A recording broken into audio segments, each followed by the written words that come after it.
Muy bien. Muy buenos días con todos.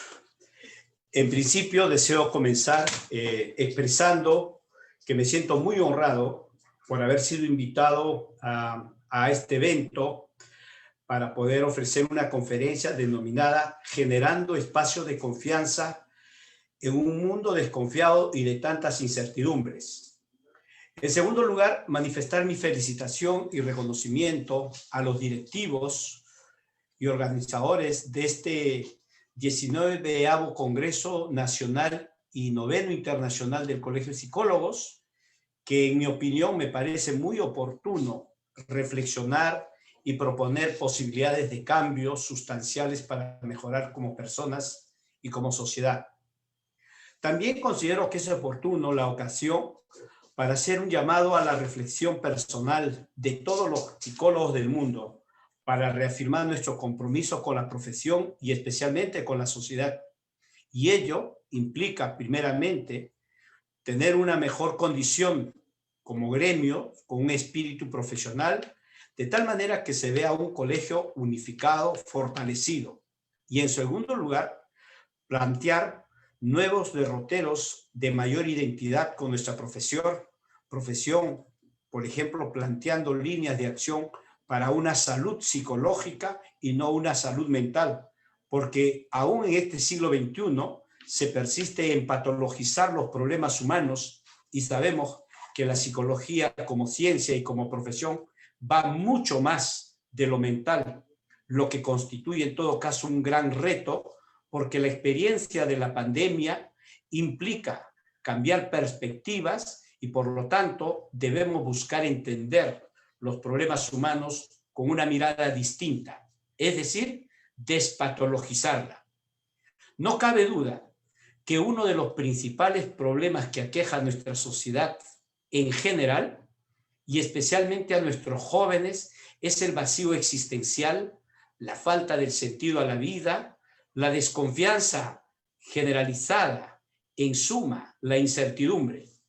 Y un hecho real es el penoso acontecimiento acaecido hace más de 2 semanas, donde perdieron la vida injustamente 2 jóvenes que salieron, como muchos, a protestar ante la indiferencia de los políticos, con escasa capacidad de conexión con las demandas sociales y generando un mayor rechazo y desconfianza, así como una falta de representatividad. Paradójicamente, en este mundo, el hombre se encarga de estropearse la vida, porque percibe que su mundo próximo y distal es un escenario caótico. En tal sentido, propone irónicamente un conjunto de fórmulas para poder vivir anclado en la infelicidad sin darse cuenta que la felicidad depende de uno mismo. Y ello, cada día, por eso cada día hallamos con mayor frecuencia personas que viven constantemente en la angustia, en la tristeza, el pesimismo, con la falta de confianza en sí mismo y sobre todo con una gran incertidumbre. Es verdad que cualquiera tiene motivos para estar triste, para estar preocupado, pero estropearse la vida, a propósito, lamentablemente es una habilidad que se aprende. Las experiencias desagradables nos tienden muchas veces anclados en el pasado. Incluso algunas personas paran rumiando sus fracasos y se inhiben para aspirar a un mejor futuro. Lo que hace entonces que muchos sean infelices y son como un mármol que dejan resbalar sus momentos de dicha y felicidad. Es decir, son incapaces de valorarse y de reinventarse.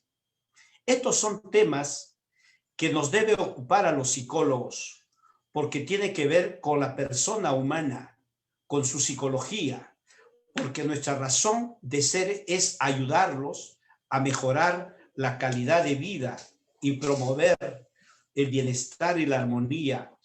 Es decir, a fin de cuentas, es lo que todo humano, ser humano, aspira porque le corresponde. Por ello, que esta conferencia que lo he preparado me permite hacer una reflexión sobre la importancia de generar los espacios de confianza en un mundo de desconfianza y de incertidumbres. No cabe duda que estos tiempos en donde vivimos plagados por la desconfianza, donde la alerta roja, la paranoia son los que están permanentemente alojados en nuestra existencia, ya no somos solo los individuos los que desconfiamos, ya no somos solamente las familias, las personas, son los gobiernos, son las instituciones, todos desconfiamos unos de otros. Es decir, la incoherencia generalizada, la imposibilidad de cumplir acuerdos, la mentira, la corrupción de los políticos y el egoísmo de los corazones ahora se han convertido en los nuevos campeones. Considero entonces que es imposible alcanzar la madurez y la armonía si nosotros no confiamos. Tenemos que confiar en el otro. No se puede dejar de confiar. Otra cosa es que estemos listos para lo inesperado y esto para lo diferente, para lo diverso, pero jamás dejar de confiar. Y esto es pertinente ahora porque hemos aprendido que no es posible entender la existencia, por ejemplo, del niño que va a nacer y el efecto que hay en todo esto que viene más adelante con estas nuevas personas, con estas nuevas generaciones. Y aquí disculpe cabe la preguntar. interrupción, doctor. Hágame su presentación con F5 para que la veamos más grande. Se ve muy pequeña. Sí. Ok. Tendría que ampliar, ¿no es cierto? Sí. A ver, un momentito. Se lo escucha perfectamente, sino para... perfecto. Listo, Ya, continúe, ¿está doctor. bien? Sí, En tal sentido, ante esta situación, cabe preguntarnos obligatoriamente todos, ¿cómo educamos a nuestros niños desde pequeños, inclusive antes de que nazcan? De hecho, esto es importante porque el niño que nace proviene de una madre que inicia su vida en esa relación que tiene con su pareja, pero si esta pareja no tiene la suficiente confianza de poder hacer un buen papel de padres, ya ustedes se pueden imaginar lo que va a venir con aquel que va a nacer. En ese sentido, nosotros tenemos que reflexionar. ¿Es posible confiar? ¿Es posible generar espacios de confianza con los demás? Creo que ya se pueden dar cuenta, ya pueden intuir la importancia del tema. Entonces, en mi opinión, es la familia la matriz de estos espacios de confianza donde se debe generar, tan igual que la educación. La familia y la educación son dos escenarios fundamentales y debo de señalar que esta mi reflexión proviene de mi praxis desde hace ya 30 años, trabajando con madres solteras, madres violentadas, abandonadas, separadas, maltratadas con sus niños, de adolescentes marginales, de familias enteras, entre otros, a lo cual me ha permitido, como un crisol, depurar algunos conceptos y algunas técnicas, especialmente en lo que se refiere a la relación madre-hijo, hijo con los compañeros, con los profesores y luego con la sociedad del mundo adulto. Sin embargo, cabe mencionar algo más. Los espacios de confianza se pueden crear en todos los ámbitos de las relaciones interpersonales. Se puede operacionalizar, se puede instrumentalizar en técnicas que permitan recuperar las relaciones interpersonales dañadas o lograr mejorar aquellas relaciones que han sido afectadas por alguna razón. De hecho, que esto puede generar confusión, puede generar controversia, no cabe duda de que como vivimos acostumbrados a desconfiar de todo, es menos posible que haya ese sentido de pensar en que sí podemos confiar. De hecho, que la confianza, la seguridad, son comportamientos o son manifestaciones positivas. Entonces tenemos un escenario de la psicología positiva que nos hace ver las cosas buenas que tiene la vida. Y de hecho, que saber confiar es algo que podemos aprender. ¿Pero de dónde podemos aprender? Para eso comenzaré señalando qué es un espacio de confianza, porque de hecho no podemos hablar de la confianza si es que no sabemos qué es un espacio de confianza. Un espacio de confianza es un espacio voluntariamente creado por alguien que se siente capaz de contener, como un pote de gelatina lo he puesto para entenderlo, como alguien que pueda ser capaz de comprender, de entender coherentemente las demandas, las jerarquías del otro para ayudarlo a desarrollar una interrelación madura, una relación saludable. Por ahí comenzaríamos. Yo puedo confiar en mí primero para luego confiar en la persona que estoy. Yo como padre tengo que confiar bien en mi papel de padre para generar un espacio de confianza en mis hijos. Si yo soy estudiante, tengo que generar un espacio de confianza para que las personas que se vinculen conmigo puedan a la vez tener esa confianza. Pero si yo vivo en esa paranoia, vivo desconfiando, vivo siempre viendo lo malo, lo negativo, que no es lo mismo que confiar de manera tan ingenua que todo el tiempo terminas tú afectándote. Yo estoy hablando de esa confianza que tú has generado a partir de tu propia seguridad, de tu propia confianza. De manera que este es un tema que habría que reflexionarlo desde una mirada más positiva. ¿Dónde se pueden crear la confianza? De hecho, en todos los ámbitos de las relaciones interpersonales. Y más aún, en la praxis que nosotros tenemos desde el punto de vista de la educación, desde el punto de vista de la familia y también desde el punto de vista de la sociedad. Nos queda claro que en estos tiempos que hemos estado prácticamente confinados, donde hemos tenido comportamientos no muy apropiados para poder enfrentar esta pandemia, donde al inicio incluso hemos dejado de ser solidarios y empáticos con las necesidades de los demás, hemos llegado a un punto donde la incertidumbre y la desconfianza está alojado en todos los ámbitos de nuestra sociedad. Por eso creo que es importante que en eventos de esta naturaleza se busque una luz, se permita visualizar algo positivo. ¿Se puede crear los espacios de confianza? Sí se puede crear en todos los ámbitos de interacción.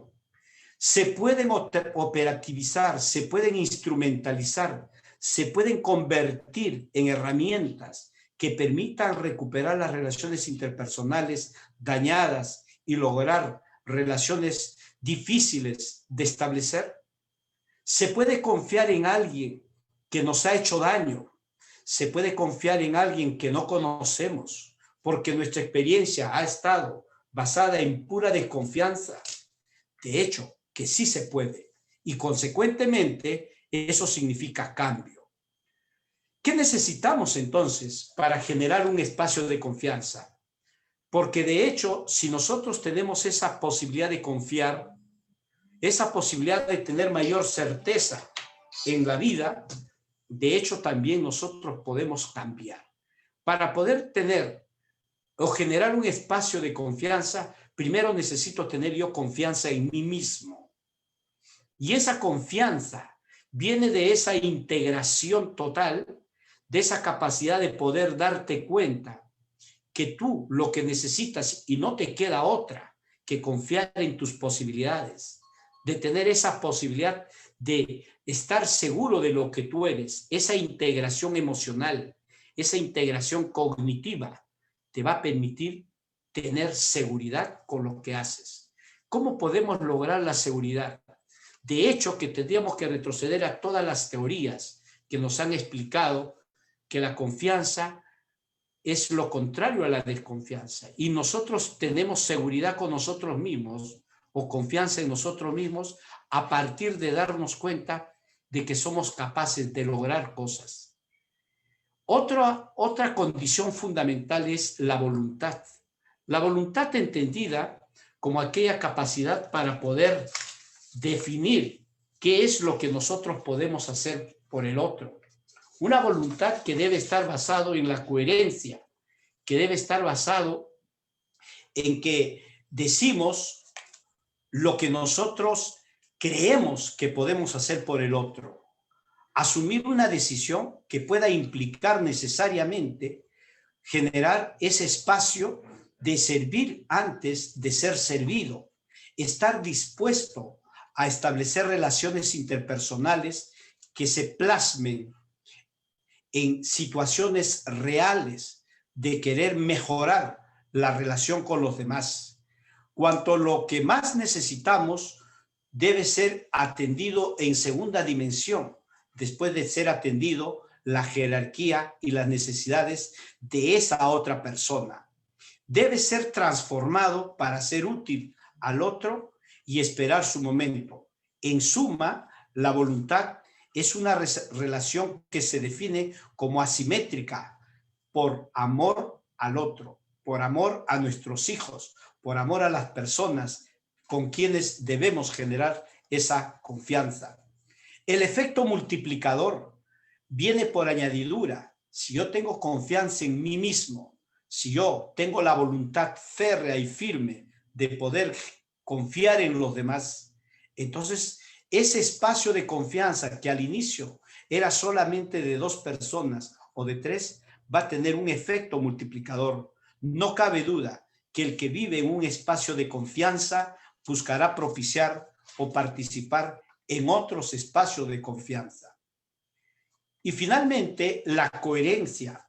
De hecho, que la coherencia entre el ser y el actuar, entre lo que decimos y lo que hacemos, la posibilidad de responder en armonía con la realidad, nosotros mismos y el otro, el gratificar, el poner límites o guardar silencio luego de habernos puesto en el lugar de la otra persona. De tal manera que, para resumir, yo puedo crear un espacio de confianza porque tengo estas condiciones.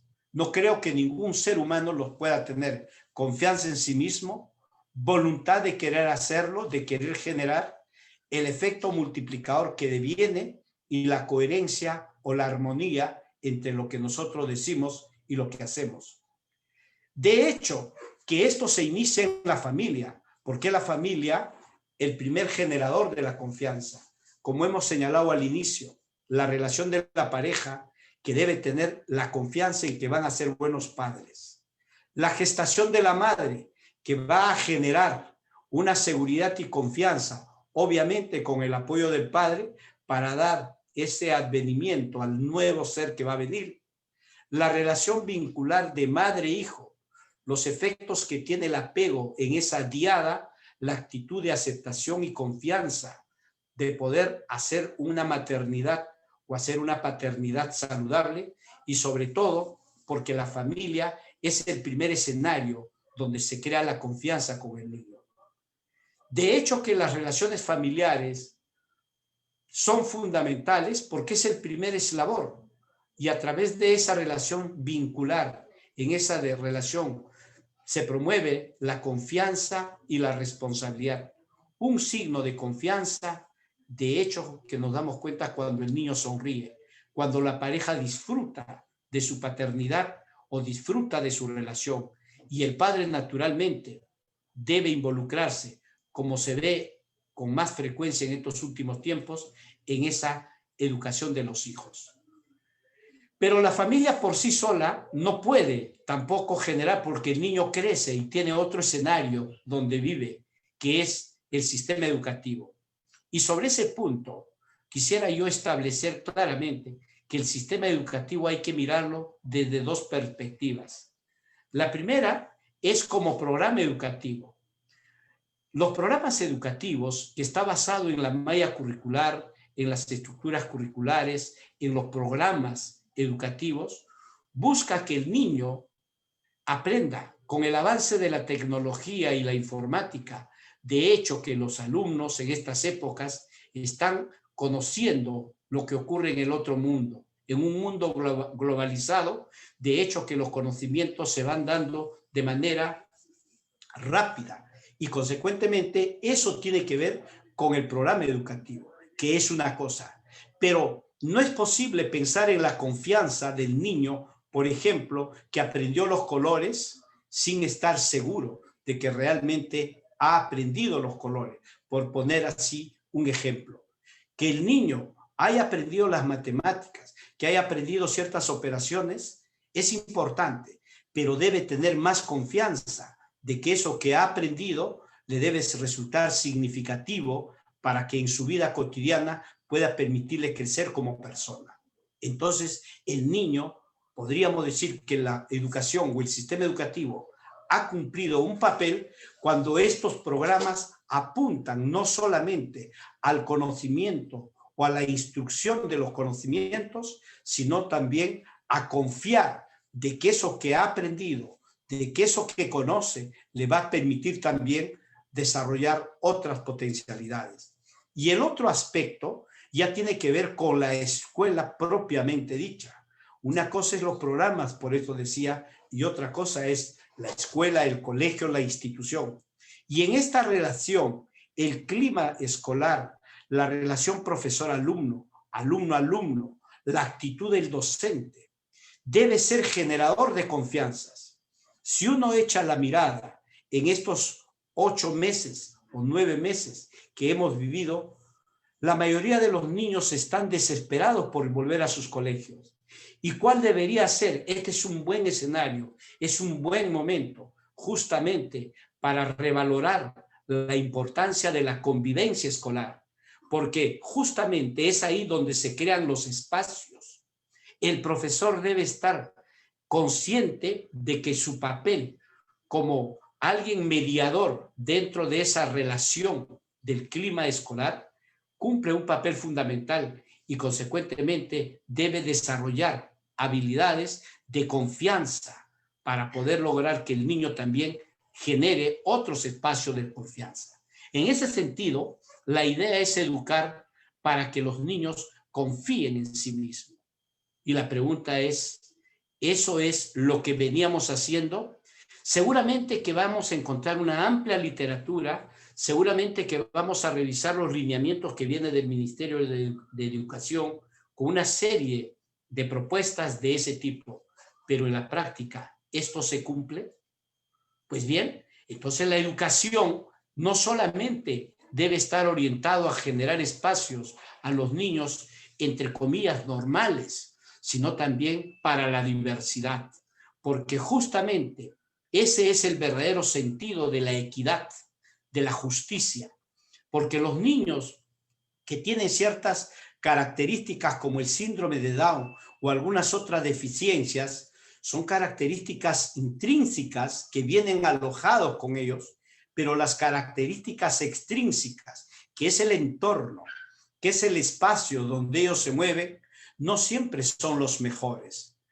Hablamos de chicos que están en el enfoque de la diversidad, no solamente aquellos que tienen algunas dificultades sensoriales, pero también son, y que es un gran volumen de alumnos que provienen de hogares destruidos con algunas características singulares y que cada vez se convierte en un mayor volumen de estudiantes con estas condiciones.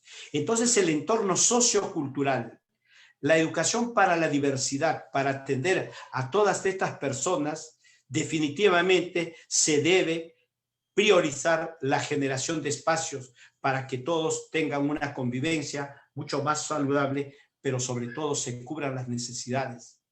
Y para esto se necesita tomar conciencia y aplicar lo que dice la ley, lo que nos dice la conciencia, de que no todo lo van a hacer los profesores. Para eso existen los profesionales en diversos ámbitos, el apoyo social, el apoyo psicológico, el apoyo médico, con la relación directa entre colegio y familia. Esto entonces les permitirá tener un mejor espacio de confianza. En ese sentido, con este cuadro, lo que queremos es demostrar de que tiene que haber una sinergia entre familia, escuela y sociedad. De hecho, que los tres actores educativos, actores sociales, cumplen un papel importante en la generación de la confianza. Y si no se genera estos espacios de confianza, pues se debe priorizar a través de las políticas de salud pública, de educación, a fin de que pueda establecerse ese nexo y priorizar este aspecto.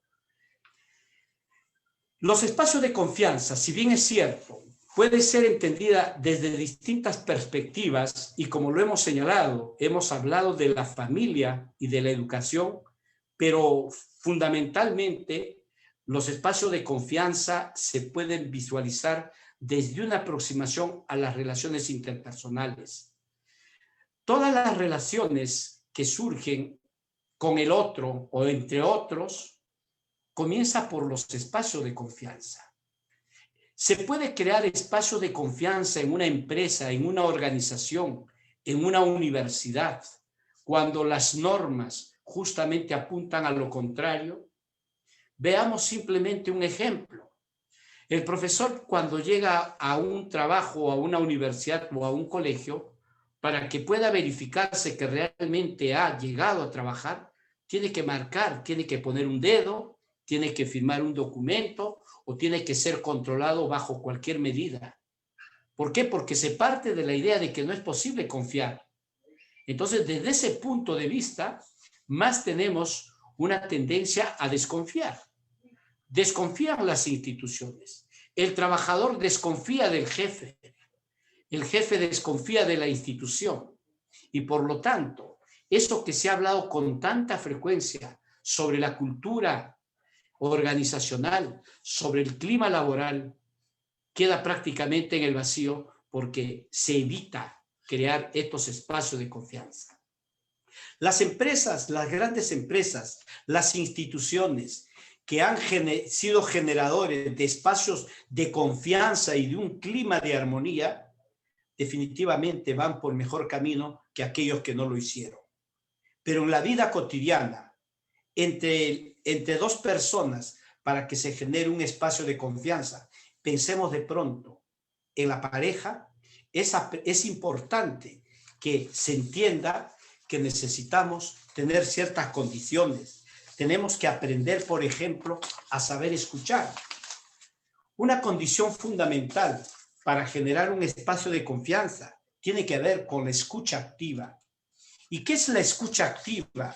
En nuestra opinión, la escucha activa viene a ser la capacidad de poder entender, sintonizar, comprender qué es lo que está pasando, cuál es el mensaje que te está dando el otro. Y aquí generalmente se debe ser realista. Cuando uno escucha con atención, pone de lado sus prejuicios, pone de lado sus jerarquías, pone de lado sus ideas para tratar de entender al otro. Esta es una práctica que seguramente los psicólogos con mucha frecuencia, los psicoterapeutas, desarrollamos para poder entender a un paciente. Pero en la vida cotidiana sabemos escuchar. Hay una cultura de escuchar con atención o de una escucha activa. De hecho, que todavía tengo algunas dudas. El objetivo entonces es entender a través de esta escucha activa el principal, la inquietud, el interés, el problema del otro, pero escucharlo para entender y comprender. Esta es una praxis que debemos tener todas las personas que de alguna manera nos vinculamos con niños, con trabajadores y en nuestra vida cotidiana. Tener una coherencia creo que es un aspecto fundamental en las aproximaciones, en las relaciones interpersonales. Ser coherente. Ser coherente significa tener esa posibilidad de demostrar lo que decimos con lo que hacemos. La incoherencia generalizada que se ha alojado en todos los escenarios de la vida social se tiene que revertir, porque la coherencia significa demostrar que lo que tú dices, lo haces, lo piensas y lo sientes. Estos espacios de confianza sería imposible generar si es que no hay esa coherencia. Y la coherencia no viene solamente del individuo, vienen de las instituciones, vienen de todos los sectores. Creo que eso es la idea central de generar los espacios de confianza. Finalmente, creo que es importante entender que la generación de espacios de confianza en un mundo de tanta incertidumbre tiene que ser la base fundamental en la que se genera la educación en estos tiempos. Los espacios de confianza tienen muchas posibilidades en las relaciones interpersonales, en las relaciones institucionales, en las relaciones sociales en su conjunto. Y para terminar, los espacios de confianza frente a la incertidumbre, en estos tiempos más aún, es necesario privilegiar con políticas orientadas a generar los espacios de confianza. Yo no sé, aquellos que han estado dando opiniones, políticos, analistas, respecto al panorama político de nuestro país, por ejemplo, ¿qué tanto se puede confiar en este gobierno de turno de transición? Por lo menos hay una actitud positiva y favorable. La desconfianza y la incertidumbre que ha estado alejado nos ha permitido tener un respiro distinto. No estoy diciendo que tenemos que confiar totalmente, porque aún estamos en una etapa de reflexionar para nuestras próximas elecciones y saber a quién vamos a elegir como gobernantes. De hecho, que tenemos que tener la posibilidad de cambiar, porque los desórdenes sociales en las cuales estamos inmersos, en las cuales somos víctimas unos de otros, como la corrupción, como la violencia, el robo y todas las formas de violencia, se tienen que cambiar justamente con nuevas políticas para que las personas puedan tener la posibilidad de creer de que hay un mundo mejor. Por lo tanto, se debe priorizar acciones para generar un mejor orden en el escenario colectivo, que es lo que nuestra sociedad espera y lo ansía. Muchísimas gracias. Espero haber cubierto por lo menos la idea central que he expuesto. Muy amable. Muchísimas gracias a usted, doctor, por toda la conferencia brindada. Usted tenía mucha razón. La confianza en sí es la base. Usted habló de un ámbito empresarial, es la base para mantener un clima laboral, y no solo un clima laboral, sino en distintos ámbitos, ¿no? Es algo que necesitamos en distintas instituciones que en la actualidad, lamentablemente, hay un elevado índice de desconfianza, en especial en nuestro país. Definitivamente, conlleva bastante razón. Entre las preguntas se encuentran, ¿no? Aparte de los saludos y los agradecimientos a usted, de las personas que están viendo la transmisión, las preguntas se encuentran, ¿cuándo, en qué oportunidad ya es necesario empezar a desconfiar de una persona o de una institución? Ok, muy amable. Esa es una buena pregunta que me hace reflexionar un poco más. Claro, es que lo que ocurre es que nosotros tenemos en nuestra conciencia colectiva siempre ver la parte negativa. Por eso creo que se debe de relevar la psicología positiva sin que eso implique no tomar las previsiones, no tomar las precauciones. ¿Cuándo desconfiar? Me pregunto. Es como decir a un alumno, yo estoy viendo de pronto, quiero imaginarme en un colegio normal, habitual, no con época de confinamiento. ¿Qué es lo que hacen las libretas, las calificaciones o algunos le llaman agendas, donde los profesores se conectan con los padres? Si ustedes revisan todo ese listado de situaciones, de reglamentos o de normas que han puesto, tiene un carácter punitivo. Es decir, tiene la tendencia de ver lo malo, pero no se ve lo bueno. Entonces, ese alojamiento del inconsciente colectivo siempre persiste y tenemos que cambiar. Ahora tenemos que cambiar, por ejemplo, con todo esto que nos ha ocurrido, a ser más solidarios. Tenemos que aprender a confiar en nosotros mismos. Pero la pregunta, sin embargo, me hace ver ¿cuándo debo desconfiar? Creo que la única salida ante un evento, ante una situación, ante una evidencia de que usted ha hecho todo el esfuerzo, ha manifestado su integridad, su coherencia, su confianza en usted mismo, ha puesto todo de manifiesto para confiar en él, en ella o en el otro, y si usted se da cuenta que eso no funciona, lo único que le queda es retirarse y cerrar esa posibilidad de relacionarse. Pero de ninguna manera esa experiencia del otro o de lo que pasó con el otro puede llevarle a otros escenarios de su vida, porque existe la posibilidad. ¿Quién no ha tenido alguna decepción? Definitivamente todos, en alguna manera hemos tenido. Nos hemos decepcionado a lo mejor del amigo que confiamos, nos decepcionamos de la pareja, nos decepcionamos de nuestro jefe, nos decepcionamos de una institución que a lo mejor no nos respondió o no vio en nosotros como nosotros entregamos todo.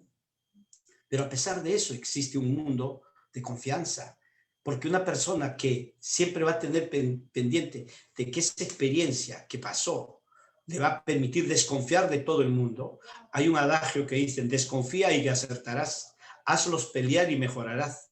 Consecuentemente, a mí me parece, si es que has hecho todo lo posible para confiar en alguien y te ha fallado, entonces simplemente corta la relación, retírate, aíslate y nuevamente comienza ese mundo de posibilidades.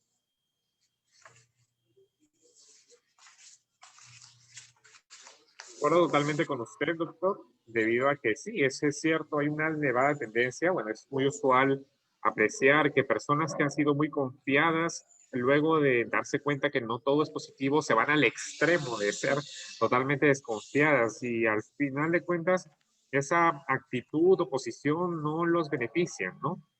Como bien nos explica usted, uno debe encontrar un intermedio en la que ya pueda decir, aprender a identificar cuándo manifestar mi confianza, cuándo ya ser desconfiado, como usted bien explicó.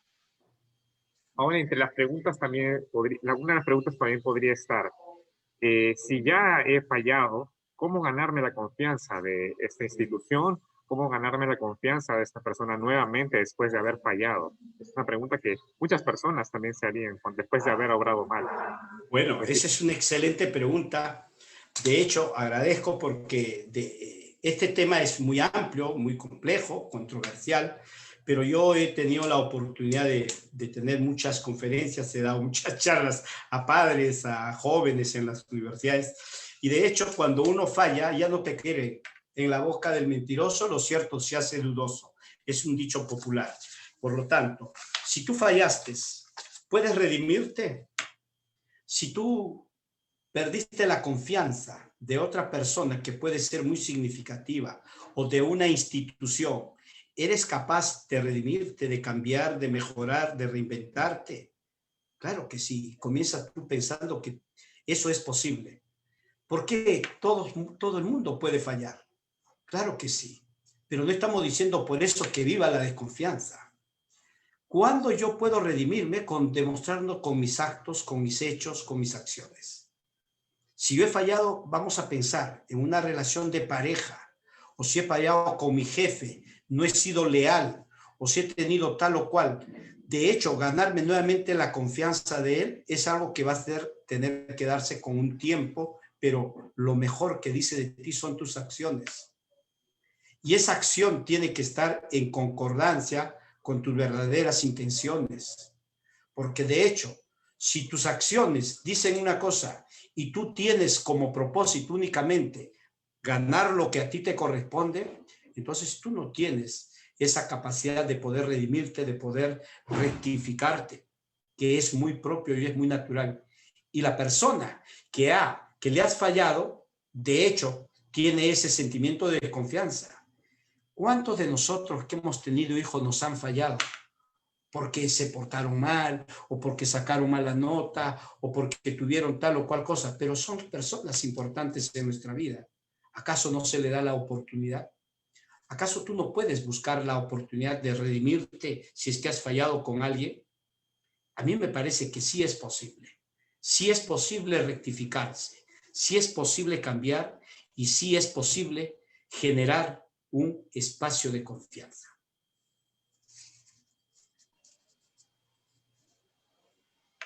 Conlleva mucha razón, doctor. Y es cierto, ¿no? Son muchas las personas que quieren rectificarse y quieren encontrar la manera, porque puesto que muchos son los errores que uno puede cometer, pero cuando uno ya es consciente, ¿no?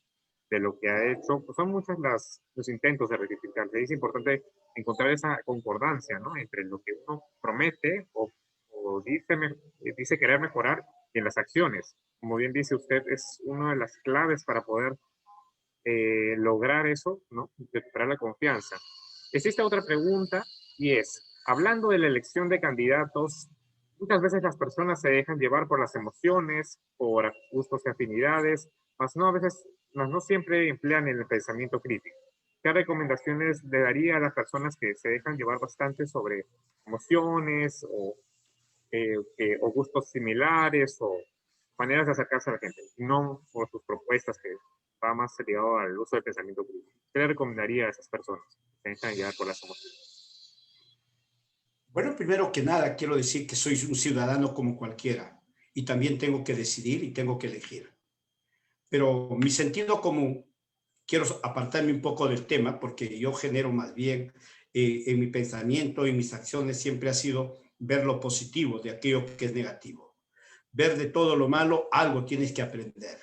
Entonces, pero en este caso, de hecho, hemos pasado cuántos años de época republicana. Muchos que son jóvenes, bueno, los que ya estamos por los 60, de hecho hemos vivido mucho más tiempo y siempre hemos sido testigos de los permanentes errores que nosotros mismos hemos cometido. Entonces ya estamos en una época de tener que cambiar esto. Y qué bueno que los jóvenes hayan dado ese primer paso de ser vigilantes, de estar permanentemente atentos a lo que viene más adelante. Pero hay un sector muy importante en nuestro país que lamentablemente no va a lograr discernir, como usted dijo, tener un pensamiento crítico para poder saber qué es lo que le conviene. En las elecciones, los candidatos y todos los asesores de políticas electorales siempre buscan trabajar en la parte del inconsciente colectivo. Y hay muchas maneras. Y nuestro país, con mayor razón, esto lo hacen en México, lo hacen en Argentina, en Brasil, hasta en los mismos países europeos. De hecho que sí. Pero las personas, ¿hasta qué punto pueden caer a esas tendencias que fácilmente se engañan, obsequiándole polos, ofreciéndole esto o aquello o lo otro? Para eso ya existe la tecnología. Hay que informarnos quiénes son estas personas a quienes tendríamos que elegir. O sea, por eso quise apartarme un poco digamos, de ver la parte positiva. El problema de la elección tiene que ver mucho con el razonamiento que uno hace. ¿Qué es lo que queremos? De lo mismo, siempre estamos buscando el mal menor, tenemos que decidir de sí o sí. Entonces hay muchas cosas que se tienen que cambiar. En mi opinión, es una opinión modesta de un ciudadano, de un profesional que piensa, de hecho, que tenemos que cambiar la Constitución. Se tienen que llenar todos esos vacíos o todos esos aspectos o todos esos artículos que están siempre a favor de aquel que las interpreta. Y tenemos que confiar que hay personas buenas que sí nos pueden gobernar. Tenemos que confiar que no necesariamente el que decide es el que mejor, o perdón, que la mayoría decida por una cuestión de masa es lo mejor. Tenemos que hacer conciencia colectiva, educarnos, y para educarnos tenemos que informarnos. Entonces, esto es como un círculo que siempre va a estar girando alrededor de lo que nos ocurre. Yo recomendaría que se preocupen por leer, si es que tiene una mirada en algún candidato o en algún personaje, indague sobre su vida, indague sobre su historia, porque eso lo tenemos a la mano. De hecho que sí. Creo que eso sería la única alternativa en un mundo de desconfianza. Comencemos a confiar en nosotros mismos de que vamos a hacer una buena elección, o por lo menos aquellos que tenemos la capacidad de discernimiento.